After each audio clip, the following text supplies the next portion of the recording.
muy mediático fue el anuncio que hizo Cabildo Abierto en la jornada de ayer, donde de alguna manera los mencionaba a ambos. Sí, correcto. Nosotros entendemos que no da para más, que es importante cumplir con uno de los compromisos por el país, declarar una emergencia en seguridad. Estamos estructurando en estos momentos todo lo que es el documento de emergencia. En las próximas horas lo vamos a dar a conocer y sí, vamos a tratar de ayudar al Uruguay y ayudar al gobierno a que salga adelante con una situación que se nos está escapando un poquito de las manos. Hay gente que está pasando muy mal. Hay que ponerse en el lugar de la gente que vive en algunos barrios en los cuales está arreciando las balaceras, la cantidad de homicidios. Tuvimos 8 homicidios en este fin de semana, un policía asesinado. Ya la situación está poniéndose bastante mal. Entonces nosotros tenemos la necesidad de decirle al gobierno, bueno, no hay que esperar a las elecciones, vamos a hacer algo ahora. Y nosotros vamos a brindar toda nuestra capacidad profesional para ayudar, para dar ideas, para hacer propuestas realizables, factibles, y reconfigurar actualmente toda la situación de protección a la población. Lo que más nos importa, el objetivo principal de todo esto, es proteger a la gente. Vimos en una conferencia de prensa donde de alguna manera las autoridades de Cabildo, la Junta de Cabildo ayer hizo una declaración donde le solicita a las autoridades, al gobierno, que se declare una emergencia con respecto a la seguridad. Obviamente que una noticia bastante, tiene pocas horas, menos de 24 horas. Hoy vimos a muchos senadores y diputados hablar al respecto sobre este tema, a ver qué pensaban con respecto a esto que propone Cabildo. Obviamente que están dentro de las horas que están armando para salir a la prensa a hacer declaraciones, pero obviamente que no hay una negativa de parte del resto de la coalición. Hoy declarar muchas personas vinculadas al gobierno, decir que se podría analizar y que habría posibilidad de escuchar cuáles son esas propuestas que Cabildo propone. Está muy bien. Nosotros, vuelvo a repetir, estamos para ayudar, estamos para ser parte de la solución, no ser parte del problema, y entendemos que la coalición tiene en estos momentos una oportunidad, y el Uruguay tiene una oportunidad. Si tomamos medidas contundentes en este momento, podemos llegar a soluciones y empezar a aliviar un poco la situación de inseguridad que tenemos. Este es el momento. No en las elecciones, ni esperar ni el allanamiento nocturno, ni nada de eso. No. Ahora hay que empezar a tomar medidas rápidas, hay que hacer una reconfiguración de los medios disponibles, hay que aplicarle más recursos, hay que liberar más recursos en base a alguna base legal que existe en este momento, por lo cual se pueden afectar más recursos, y comenzar a trabajar de distintas formas, porque todo lo que hicimos hasta ahora no ha dado resultados, y si seguimos haciendo más de lo mismo, vamos a tener más criminalidad. Entonces tenemos que arreglar el tema de la criminalidad. Nosotros en Cabildo decimos que el Uruguay tiene algunos problemas que no resuelve. Uno es la criminalidad, el otro es el tema de las cárceles, el otro es el tema del crimen organizado transnacional que se nos ha venido. Y el cuarto problema es la ciberseguridad, que está cobrando un cariz y un tamaño importante en este momento, a tal punto que hay algún organismo del Estado muy afectado por estos ataques. Para esos 4 elementos y para esos 4 problemas nosotros hemos diseñado soluciones que las tenemos en el programa, que son concretas, progresivas y algunas muy contundentes para poder comenzar a mitigar ese tema y proteger a la población, a los intereses, a los activos del país. Jorge Gómez, bueno, ¿cuál es su mirada con respecto a este tema de seguridad? ¿Cuál es la situación que vive el país y qué es lo que propone su proyecto de gobierno con respecto a la seguridad? Bien, complementando un poco lo que dice Antonio, en el equipo, hoy somos esta cara visibles, pero somos unos cuantos que estamos en lo que podríamos llamar un estado de centinela, es decir, desde que se elaboró el programa, desde hace el anterior, de los 5 años anteriores hasta ahora, nosotros, jugando un poco con el nombre del programa, estamos en un permanente estado de situación, analizando los diferentes escenarios, cómo van evolucionando. Eso explica por qué en los diferentes ministerios que ha tenido el gobierno actualmente, el senador Manini ha presentado diferentes propuestas.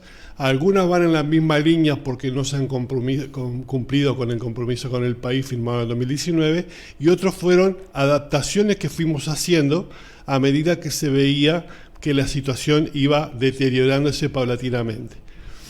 Obviamente este fin de semana y otros anteriores también señalan un escenario que nosotros hemos predicho durante mucho tiempo reiteradamente y hemos propuesto medidas para evitar que llegara al nivel de situación que está hoy.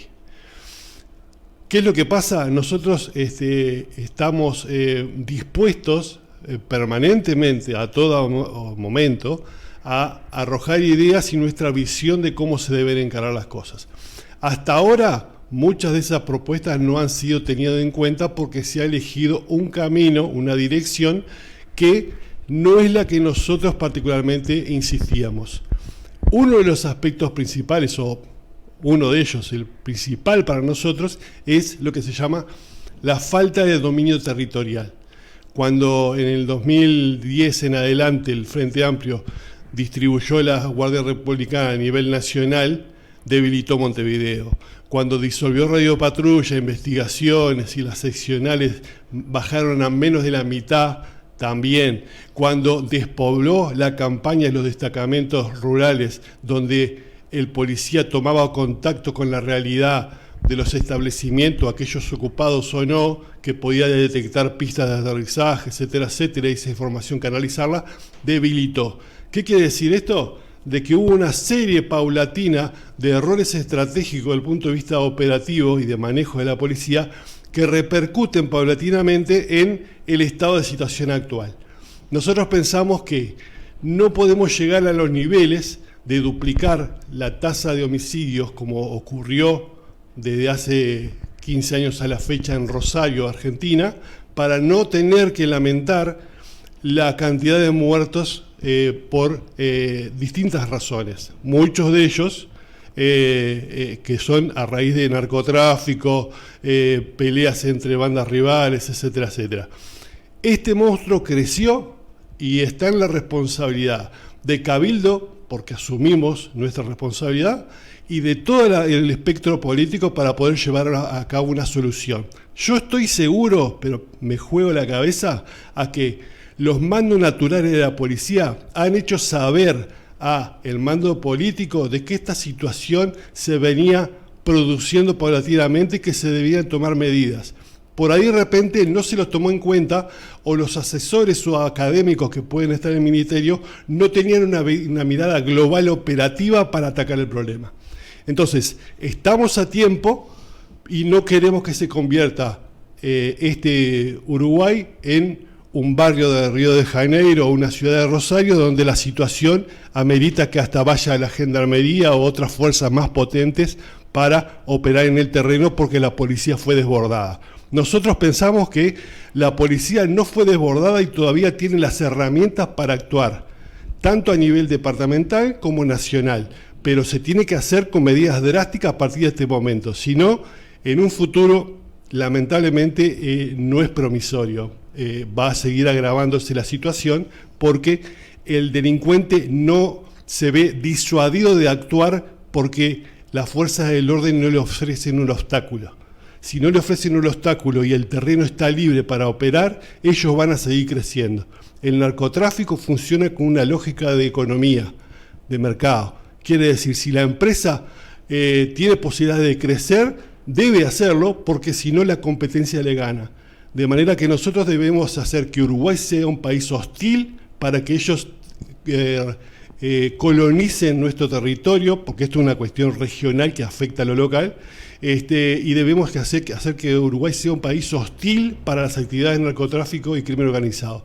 No lo vamos a evitar, entendamos, no se va a terminar, pero sí tenemos que ofrecer obstáculos porque de todas maneras, si no, ellos van a seguir creciendo y vamos a llegar a ser un estado fallido como hay ejemplos en el mundo. Por ejemplo, uno piensa en lo macro, ¿no? Y comienza a analizar la situación y nos vamos a la frontera, nos vamos de lo más lejos hacia luego llegar al hogar, al barrio, al pequeño vecino que vive en un barrio, en una ciudad, en un pequeño pueblo.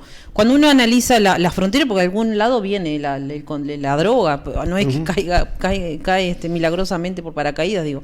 Eso es un gran tema que padece el país, que es eso, ¿no? El cuidado de fronteras. Bueno, ¿cómo, qué es lo que propone Cabildo en ese sentido? Joana, qué buena pregunta, porque ahí me llevas a la estrategia de Cabildo en seguridad. Cabildo es un partido que tiene una estrategia bien definida en seguridad. Nosotros entendemos que el país tenemos que protegerlos por capas de seguridad, como dice toda la doctrina de seguridad en el mundo. Y Uruguay tiene que tener por lo menos 3 capas de seguridad. Y una capa externa, que es toda la acción de inteligencia y toda la acción de relaciones exteriores, que se pueda colectar información por ahí, por la región, para anticipar, es decir, con sentido de anticipación, como dice el manual de la ONU. Hay un manual de anticipación de la ONU que lo dice claramente. Nosotros tenemos que anticipar todas esas cosas. Y nosotros estamos proponiendo 3 capas de seguridad bien claras. La primera es en la frontera. Cubrir toda la frontera con todos los medios que tiene el Estado que pueda. Hablamos de Ministerio de Defensa, hablamos de aduana, hablamos de una cantidad de organismos. Y tener un sistema de gestión de frontera integral que cubra los 360 grados de nuestra frontera. La segunda capa de seguridad es entre la frontera y donde habita la gente, entre las ciudades. Allí también tenemos que ejercer control, porque las balas que tienen todos estos narcotraficantes que arman balaceras, las armas que tienen ellos, ¿por dónde entran? ¿Le vienen por el aire en paracaídas? No, entran por nuestra frontera, ¿no? Y muy probablemente entren en los momentos de congestionamiento, cuando hay colas de 3-4 kilómetros de vehículos, que está difícil para revisar vehículos. Bueno, por ahí vienen, como se dice en la jerga policial, encantados. Bien, y también la droga. Esa es la segunda capa de seguridad. Y la tercera capa de seguridad es la urbana, que es donde nosotros hablamos del dominio territorial, urbano y rural, porque la gente también vive en el campo. Hay que dominar el territorio. Y hay una máxima que nosotros decimos los profesionales de seguridad, es que tú no puedes defender ni cuidar lo que no conoces. Entonces a la gente hay que conocerla, las actividades de la gente tenemos que conocerla. Por eso nosotros insistimos en el dominio territorial y en la estrategia del territorio, y no en la estrategia de la movilidad, que fue la que implantó el Frente Amplio en el último periodo de gobierno y que es la que continúa ahora. El gran patrullaje móvil, con gente que no conoce ni sabe lo que está vigilando, ni conoce a la gente que está vigilando, ni sus rutinas, ni a qué hora pasan, ni a qué lugar van, ni a qué hora salen de su casa, ni cómo son los comercios. Todas esas cosas se las pierden. Y esa forma parte de una estrategia importantísima que es el dominio territorial y poder colectar información. Porque la información que va recolectando el policía con el conocimiento que tiene en el territorio es valiosísima para poder armar una estrategia de cobertura, porque no podemos tener 1 millón de policías cubriendo el territorio en todo momento. Tenemos lo que tenemos, pero tenemos que actuar inteligentemente y accionar inteligentemente sobre aquellos puntos que nos generan dudas y que nos generan problemas. Entonces, la territorialidad, el dominio territorial es la base de nuestra estrategia. 3 capas de seguridad, que es lo que está proponiendo Cabildo Abierto, y una estrategia de dominio territorial. Y por supuesto, el combate frontal al narcotráfico. Yo te decía hace un rato que tenemos 4 problemas, ¿no? Bueno, el crimen organizado transnacional, que no es solamente el narcotráfico, ya ha excedido el narcotráfico, son empresas que no solamente trafican drogas, sino que lavan activos, sino que mueven contrabando, mueven armas, mueven personas, hacen tráfico ilegal de personas, una cantidad de otras cosas, y son grandes empresas. Algunas tienen más que el Producto Bruto del Uruguay. No las vamos a derrotar nosotros del Uruguay, pero sí las vamos a obstaculizar a un punto que la pérdida de ellos sea tan importante que los obligue a cambiar de ruta. Y eso está escrito. Hay un artículo de Financial Times de hace 2 años que dice claramente que cuando una organización de narcotraficantes y de crimen organizado pierde entre el 20 y el 25% de su carga, cambia de ruta. Uruguay tiene que jugar a eso, ¿Por qué? Porque tiene una estatura estratégica y una capacidad de medios que no puede financiar todo lo que quisiera, pero sí puede actuar inteligentemente. Es lo que queremos para Uruguay, actuar inteligentemente, usar todos los medios que tenemos y usar una política de shock al principio hasta aliviar la situación. Eso es importante. Con respecto a la otra parte de la primera pregunta que tú me habías hecho, nosotros estamos planteando en la emergencia una de las etapas de nuestro plan, de nuestro proyecto, que es reforzar las zonas de mayor criminalidad y que están más fuera de control. Pero no es todo el proyecto, es una de las etapas, pero vamos a iniciar por algo. Claro. Vamos a empezar a hacer algo y vamos a empezar a hacerlo ahora. Este es el momento, no tenemos que esperar a las elecciones, tenemos que salir ahora y darle la oportunidad al gobierno, a la coalición y al Uruguay de que salga de todos estos problemas. Uno cuando trata de ver cuál es el rol del policía, obviamente que venimos de una generación donde al policía se le respetaba, donde el policía uno lo veía, hoy en la charla jubilados policiales comentaban que ellos salían con una linterna, obviamente que el arma de reglamento, pero con una linterna y era otro el proceder del policía. Hoy capaz que vemos al policía en un patrullero, muchos no los conocemos, muchos no nos conocen a nosotros, entonces ese vínculo que usted decía de entre el ciudadano, que el policía lo tiene que tener porque es la fuente de información para saber qué es lo que pasa. ¿Usted cree que se ha perdido? ¿La formación del policía debería de cambiar?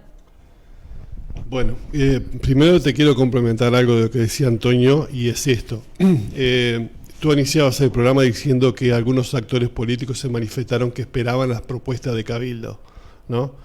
Las propuestas de Cabildo originalmente las hicimos para implementar una vez que sea establecido el nuevo gobierno, por eso son en el plan de gobierno. Ahora, no obsta para nada que las puedan implementar desde ahora. La pregunta es si alguno leyó nuestro programa, porque si leyó nuestro programa le recomendamos que lo haga, porque ahí va a descubrir que no vamos a proponer muchas cosas más diferentes. Queremos empezar en una primera etapa, en esa línea, por lo menos a esta hora, para, atenuar todas esas situaciones que estamos viviendo. Con respecto a tu pregunta, primero que nada es una pregunta que es un poquito larga de responder, pero te la voy a resumir en este sentido. En esa falta de dominio territorial está implícita la situación de que cambiaron las potestades legales de las seccionales y se disminuyó todas las etapas de actuación, que era la información, la prevención del delito, la represión del delito, la investigación, las relaciones públicas, las tareas comunitarias. Actualmente, desde la época que el Frente Amplio hizo una modificación de su objetivo estratégico en seguridad, ese tipo de actuaciones no se cumplen a cabalidad o a integralidad. Pero no es una cuestión de que la policía lo haya dejado de lado, sino que se cambiaron de alguna forma las potestades y obligaciones legales de la policía y ya no es prioritario para el Estado, cuando digo el Estado digo de la administración del Frente Amplio como la de ahora, el atender en forma personificada las necesidades del vecino. O sea, la parte de información tiene un ida y vuelta. El policía se acerca a brindar información sobre todo lo que al ciudadano le corresponde y el ciudadano empieza un círculo virtuoso con el policía confiando y eventualmente haciéndole llegar información que después se transforma en inteligencia y operaciones. ¿Por qué? Porque el policía se debe comprometer con su territorio como que fuera su propio barrio. Lo tiene que sentir de esa manera. Eso se necesita tiempo, permanencia, demostración de actitudes por parte del policía en cuanto a que le interesa la problemática del vecino, y un manejo cotidiano que eventualmente, lo que decís tú, es que de alguna forma se ha perdido en gran sentido, y eso responde a que el lineamiento estratégico del Ministerio no hace hincapié en eso, fundamentalmente porque priorizó otras cosas. Entonces, es una responsabilidad compartida. Yo en determinada época decía así, el único que puede romper el círculo de desconfianza entre el policía y ciudadano es el comisario de la seccional, cambiando la actitud de los policías y cambiando la actitud de los policías hacia el ciudadano. Lo hemos experimentado y eso funciona, pero se necesita un tiempo.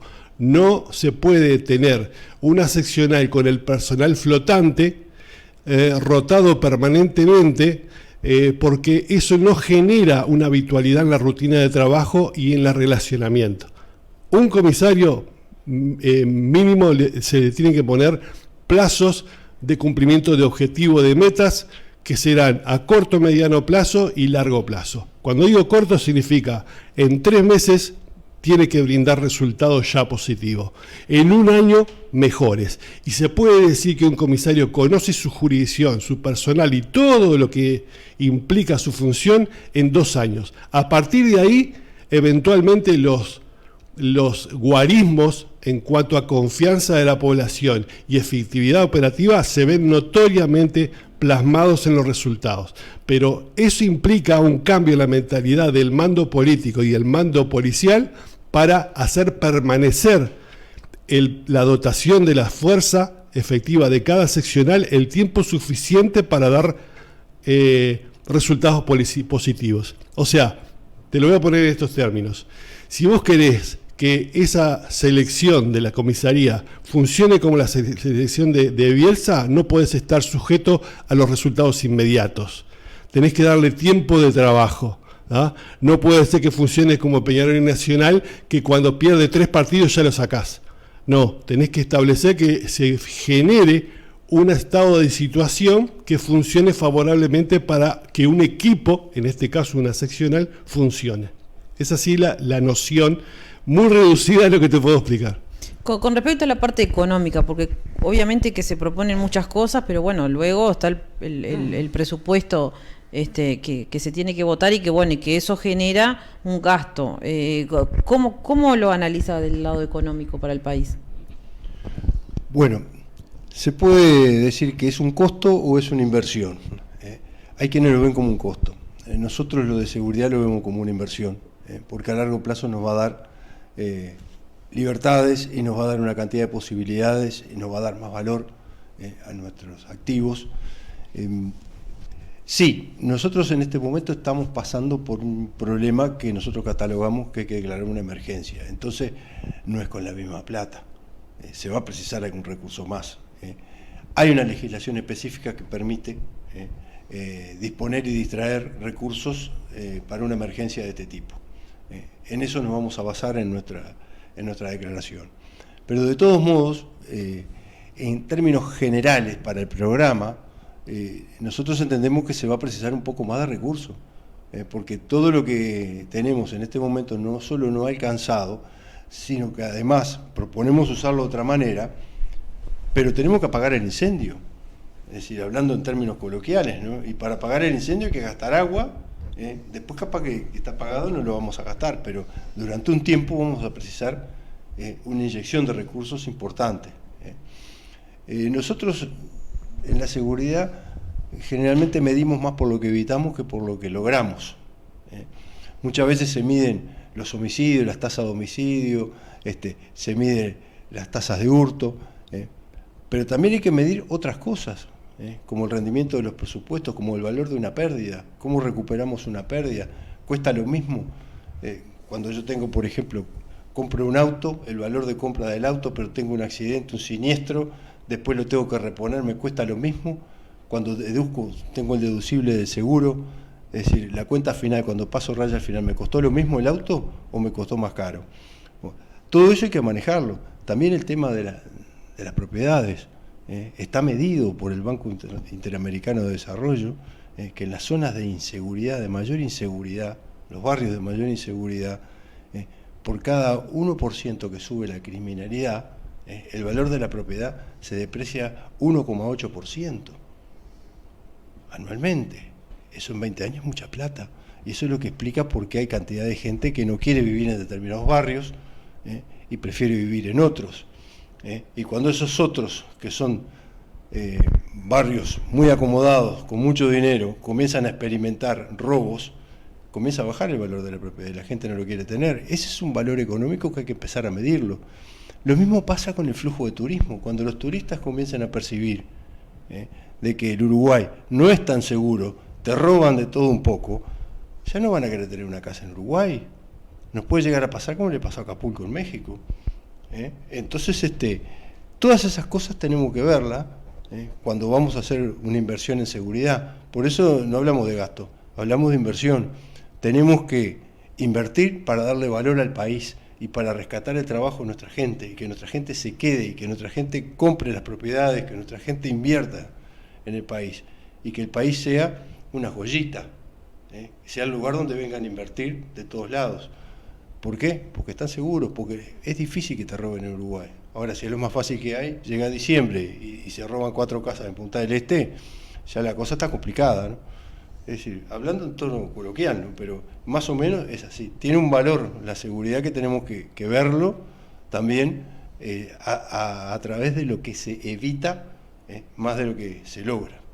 Con respecto, bueno, estábamos hablando de que de la pata que es la policía y de que las modificaciones que desde el gobierno hay que hacer, que son las que propone Cabildo. La otra pata es la parte judicial, ¿no? ¿Qué contras tenemos en este momento que impiden el accionar tanto de la policía como que impiden que la calle siga siendo dueños del narcotráfico y los delincuentes? Bueno, también es un programa como que sería tener solo un programa y no solamente la visión nuestra, sino de otros actores que están más metidos en el métier. Pero te voy a decir simplemente una cuestión que es importante tener en cuenta. Nosotros venimos de muchas reuniones y en muchas reuniones es reiterativo que nos pregunten o que la gente haga el comentario. Lo que pasa es que la policía hace cosas y los jueces o los fiscales no hacen lo que deben. ¿No, verdad? Lo hemos escuchado. Uh-huh. Bueno. Primer detalle importante es que los jueces, los fiscales y la policía se rigen por la normativa vigente. Cada uno tiene su normativa específica, pero hay una que rige a todos los aspectos y es el Código del Proceso Penal. Eso se hizo en el año 2017 en el gobierno del Frente Amplio y se votó por unanimidad de todos los partidos. Cabildo Abierto en ese momento no existía todavía. O sea que podemos hacer observaciones y estar con el compromiso de qué es lo que hicimos mal. Pero igual no nos quita responsabilidad y tenemos que hacer saber nuestra visión con respecto a eso. Hemos escuchado cantidad de actores políticos, fiscales, exfiscales, hablando de diferentes normas que deben ser modificadas. Algunas se modificaron con la LUC para facilitar el trabajo de los fiscales y de la policía. Pero una cosa que tenemos que tener muy en claro, y es que cuando se cambió el código, también se cambió la forma en cómo interactuaba la policía con la justicia, ¿no? ¿Esto qué quiere decir? La situación anterior era que los policías podían investigar los delitos que eran denunciados o tener la iniciativa de investigar delitos que les caía la información en forma reservada. Investigaban y cuando tenían los medios que ellos creían necesarios para poder probarlo, le solicitaban al juez la orden de allanamiento o se le llevaba la persona ya detenida con los medios que se habían colectado. Entonces la investigación pasaba a nivel del juez que dirigía, ese era el sistema, y el fiscal participaba, pero no tenía el rol protagónico que tiene hoy. Ese sistema cambió y ahora la dirección y colección de pruebas para probar los delitos pasó al fiscal. ¿Cuál es el punto fundamental que ellos mismos lo dicen? Es que cuando se estableció la norma, no se establecieron los fondos y los mecanismos para hacer una fiscalía más amplia, más especializada, con más recursos y medios.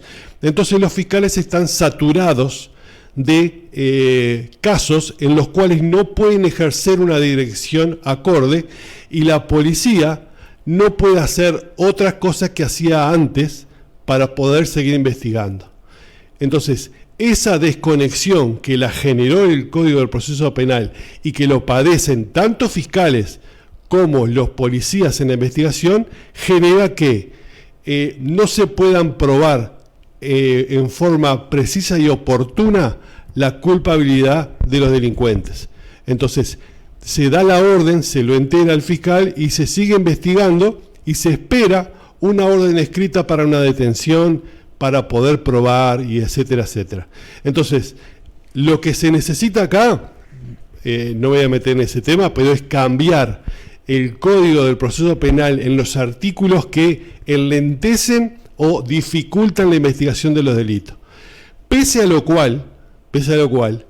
Código, tenemos que tener en cuenta que Uruguay tiene una tasa de criminalización y de delincuencia con privación de libertad y en libertad asistida muy alta, porque siempre hablamos de que crece alrededor del 7% de la población carcelaria año a año y ahora andamos en los 16.000 personas privadas de libertad. Pero no olvidemos que existe, por acuerdo abreviado, por diferentes mecanismos, alrededor de 20.000 personas en el país que están condenadas con un distinto régimen de penalización, que eventualmente la oficina que se encarga de eso no tiene los técnicos para poder controlar si realmente están en prisión domiciliaria. Eso corresponde a una vulnerabilidad muy grande del sistema, porque significa de que hay personas que nosotros presumimos que están cumpliendo la libertad, que están cumpliendo la prisión domiciliaria y como nadie las controla, probablemente puedan estar siguiendo delinquiendo y nos creemos que están privados de libertad en su domicilio. Entonces, hay una serie de elementos que se necesitaría una buena modificación, pero también recursos técnicos y recursos económicos para modificar la realidad y que afecta la seguridad, obviamente, ¿tá? Hacemos una breve tanda y continuamos charlando aquí con el equipo asesor de Cabildo Abierto en el tema de seguridad. Ya regresamos.